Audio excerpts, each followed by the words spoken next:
Eu sempre tive dificuldades financeiras, isto é, nunca tive contas a prazo, não tenho dinheiro de fortuna, tenho uma casa e um carro e sempre vivi com a generosidade da minha mãe, que lá ia dando umas massas quando eu precisava. Eu nunca pedi a ninguém para comprar livros para mim.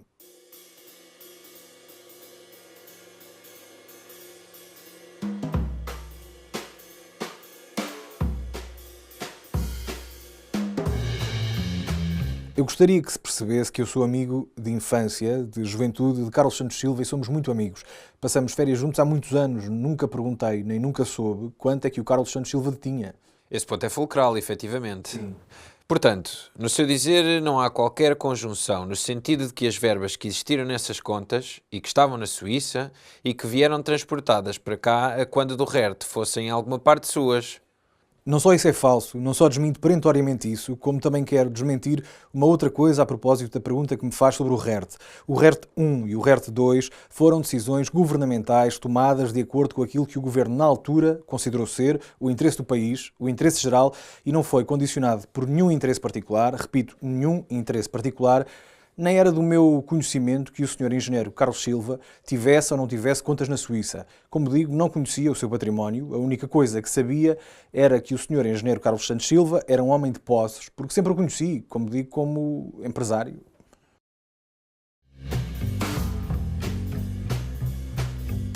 Que eu tenha conhecimento, a minha mãe vendeu 3 casas ao engenheiro Carlos Santos Silva. As primeiras 2 casas, 2 apartamentos, a minha mãe herdou do meu avô. Vários apartamentos e uma fortuna em dinheiro, fortuna que eu nem sei avaliar, mas enfim, que era significativa. Mais tarde, o Santos Silva comentou: olha, o Tosé falou-me nisso e eu vou comprar os andares à tua mãe. Qualquer coisa desse tipo. Quanto ao Heron Castilho? Quanto ao Heron Castilho, ora bem, a Heron Castilho é uma história que se conta muito facilmente. A minha mãe viveu e vivia em Cascais.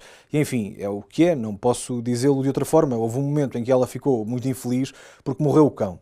Ela já vivia sozinha com o cão e então eu e a minha mãe combinámos e aconselhei-a: oh mãe, venha viver comigo. Venha viver comigo. Venha viver comigo não. Venha viver para o meu prédio. Há lá andares à venda, compra lá, venda a casa e compra lá um. A minha mãe vendeu a casa do Cobre e comprou o andar na Heron Castilho. Andar esse que me causou as maiores... Compra essa que me causou os maiores incómodos porque tive que me explicar de forma absolutamente injusta perante jornalistas que me questionaram sobre isso. Eu perguntei quanto era, a minha mãe foi ter lá com a proprietária e no momento em que foram fazer a escritura, a proprietária disse que a casa que era dela, mas era dela estando em nome de uma offshore. Foi a primeira vez que eu ouvi falar em offshores. Isso naturalmente causou-me os maiores incómodos porque os jornais diziam comprou a uma offshore.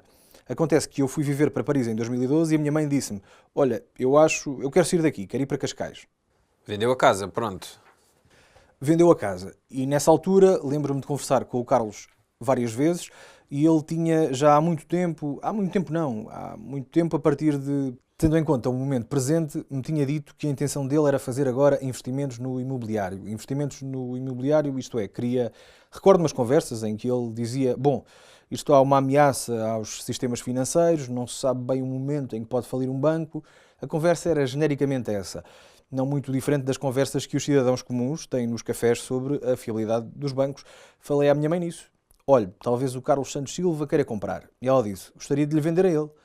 Mas já porque tinha passado por tudo o que passei, e estamos a falar já de quando eu estava em Paris, não é? Fiz 2 coisas. Uma foi dizer-lhe: olha Carlos, muito bem, a minha mãe vende-te a casa, mas isto tem de ser um preço justo.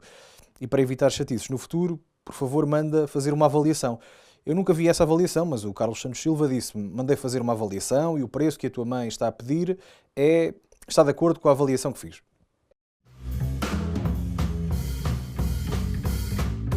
Não houve da sua parte nenhuma solicitação à sua mãe que, dado ter algumas despesas em Paris, precisasse deste dinheiro, de que lhe tivesse pedido à sua mãe se lhe podia, digamos assim, isto ser um empréstimo. Correspondeu a uma vontade da sua mãe? Oh, Sr. Doutor, correspondeu à vontade da minha mãe e correspondeu também à minha necessidade, porque a mãe sabia bem que eu não sou propriamente uma pessoa que, nem de bens, e pelo contrário, sou uma pessoa que vive com algumas dificuldades financeiras. Aliás, o que, se me permite dizê-lo, uma coisa que me espanta é que as dificuldades financeiras pelas quais eu passo sejam viradas contra mim em vez de me favorecerem. Eu sempre tive dificuldades financeiras, isto é, nunca tive contas a prazo, não tenho dinheiro de fortuna, tenho uma casa e um carro e sempre vivi com a generosidade da minha mãe, que lá ia dando umas massas quando eu precisava e nessa altura, bom, também me fazia jeito isso. Oh, senhor doutor juiz, desculpe, é que eu estou a sentir o ar-condicionado mesmo em cima. Quer que desligue todo? Não. Não sei se pode. É que esta sala nós não rolamos. É uma sala que eu complexo lá em baixo que interage. Estou a sentir frio e como tenho rinite alérgica... Já percebi. Pergunte lá se podem desligar. Podem pedir que desliguem o ar-condicionado, está bem? Sobre o imóvel de Paris. Sobre o imóvel de Paris. Ora bem, eu fui viver para Paris em 2011, mal acabei as minhas funções de primeiro-ministro. Nessa altura, como já tive a oportunidade, aliás, publicamente, para responder a insinuações da imprensa contra mim, como não tenho meios de fortuna, pedi um empréstimo ao banco para ir para Paris. O primeiro apartamento foi na Rue Coronel Bonnet, número 17. Em agosto de 2012, acontece que o casal que tinha alugado o apartamento decidiu regressar a Paris e, portanto, o contrato não pôde ser renovado e aqui entra a questão do engenheiro Carlos Santos Silva. O engenheiro Carlos Santos Silva decidiu comprar um apartamento em Paris. A ideia dele era vir a constituir, não sei, um fundo imobiliário, por razões de segurança, de investimento, enfim, não sei. E ele explicou-me, sabes, eu vou comprar o apartamento, vou fazer obras para depois ou arrendar ou vender. Foi o que me explicou. E eu, bem, então nesse caso, se não te importasses que eu pudesse ficar nesse apartamento, embora num regime, digamos, de aluguer, eu insisti sempre que fosse um regime de aluguer. E ele disse, bem, enquanto não se fazem as obras, então isso tenho o maior gosto. E bom, portanto, a coisa passa-se exatamente como vos estou a contar. Comprou o apartamento e eu fui viver para lá.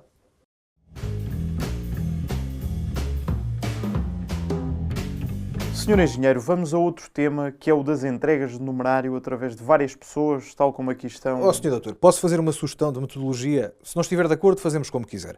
Eu preferia, mas enfim, é apenas a minha preferência, abordar algumas outras matérias antes de irmos a esta, porque esta é a matéria mais complexa, onde eu tenho mais dificuldade em, se pudéssemos, enfim, se não prejudicar o interrogatório... Não prejudica nada. Então diria que esta dificuldade também se estende ao tema seguinte, que estará ligado, que serão os milhões que passam pela conta do Sr. Perna ou não? Pois, mas quanto a isso também não, mas isso podemos... A minha sugestão era, se estivessem de acordo, claro, era vermos se podíamos despachá-los rapidamente, era vermos já o ponto 6, pagamentos realizados por Carlos Silva a favor de Sandra Santos, e o caso 7, pagamento de despesas de viagens, e o caso 8, participação de negócio de audiovisuais. Nós somos apenas, eu só falo por mim, mas tenho acompanhado aqui o Dr. Teixeira nos últimos 10 anos. Somos apenas dois simples magistrados de província, preocupados apenas em andar com os processos para a frente e fazer o que for possível de justiça, mas que não seja processual. Portanto, pagamentos de Sandra Santos. Diga lá, Sr. Doutor, Sr. Engenheiro. Quero contestar, em primeiro lugar, que o Carlos Silva me tenha entregue, através de outras pessoas, as quantias que aqui estão, porque são exageradíssimas. Mas devo dizer-lhe que é verdade que o Carlos Santos Silva, de onde em onde me emprestava dinheiro. De onde em onde me emprestava dinheiro, é mesmo assim. Porque eu tenho pouco, e sei que ele é um homem de posses, e de vez em quando pedia-lhe dinheiro, Portanto, genericamente, é o que tenho a dizer. Dinheiro esse que devolveu, não é? Não, é que ainda não devolvi nada. Não devolveu nada? Não devolvi nada, mas não devolvi nada, não? Vamos lá ver. Diga. Algumas coisas lhe fui devolvendo ao longo da vida, mas eu sei que tenho para com ele uma dívida que procurarei pagar, mas é assim... Eu posso explicar. Nas contas que se fazem desses factos que estão aí, acho eu, nas conclusões, eu digo que se levantaram 1,5 milhão de euros, números redondos, sobre contas do Sr. Carlos Silva, compensadas pela tal conta que nós dizemos, em tese, que será do Sr. Engenheiro. Pronto. Teria sido levantado 1,5 milhão, e nesse 1,5 milhão estão incluídos 400 mil euros que foram levantados de contas do Barclays e que foram previamente carregadas com contas do BES e que se descobriu, no decurso já desta investigação, o paradeiro dele está ainda parado em cofres, pronto, e portanto não incluído nestas quantias que lhe foram levantadas. Oh, Sr. Procurador, o que tenho para lhe dizer é que 1.100.000 faz parte de uma... Ficção? Quantia, ficção, posso-lhe afirmar com inteira segurança, completa ficção. Mas não nego, pelo contrário, digo que ao longo, em particular destes anos, em que tenho passado, muitas vezes passo por... Quais é que são estes anos? Quais é que refere? Refiro-me aos últimos anos. Da saída do governo para cá? Mais propriamente, até lhe digo que é quando, digamos, desde quando? Princípio de 2013, talvez, no final de 2012, tenho tido dificuldades financeiras, porque tenho várias, foi uma grande ajuda.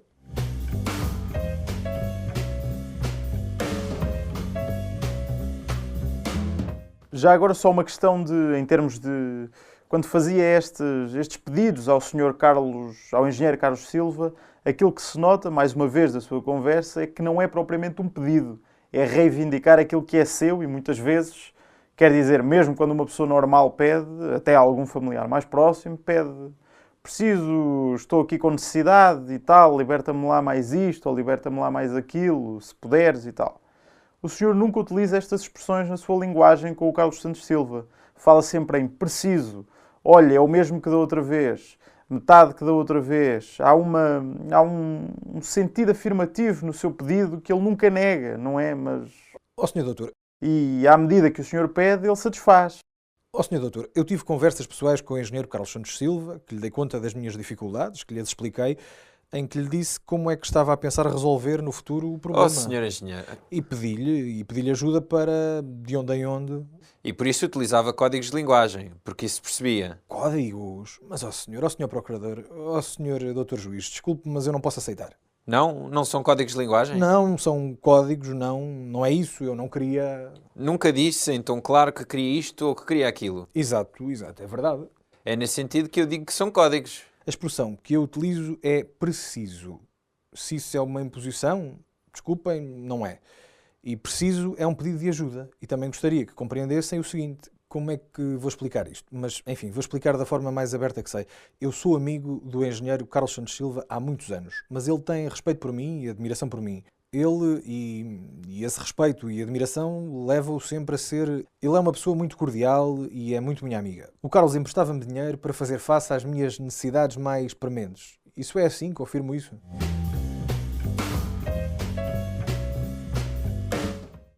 Pois, ó, senhor doutor, eu tenho a dizer, quanto a isto, os livros, que isto é falso. Nunca dei orientações a ninguém para comprar livros, com exceção do João Perna, a quem pedi para comprar alguns livros, porque precisava de os oferecer a várias pessoas, nomeadamente muitos militantes do PS. Estou a falar de secções do PS e coisas do género, mas isto não é verdade, não é verdade. Mas não é verdade que tenha... Não é verdade. Nunca pedi a ninguém para ir comprar livros. Mas quando diz aqui que o livro terá registado uma venda próxima dos 20.000, indiciando-se que metade dessas vendas foi induzida artificialmente. E qual era o meu objetivo? Era mostrar-me como campeão de vendas. Era um bocado isso, mais do que os direitos de autor, que mesmo assim com essas vendas não são grande coisa. Eu escrevi um livro. Quando saí do governo, o Dr. Paulo Teixeira Pinto gentilmente fez-me um telefonema dizendo: olhe, se algum dia você pensar em escrever, a minha editora tem o maior gosto.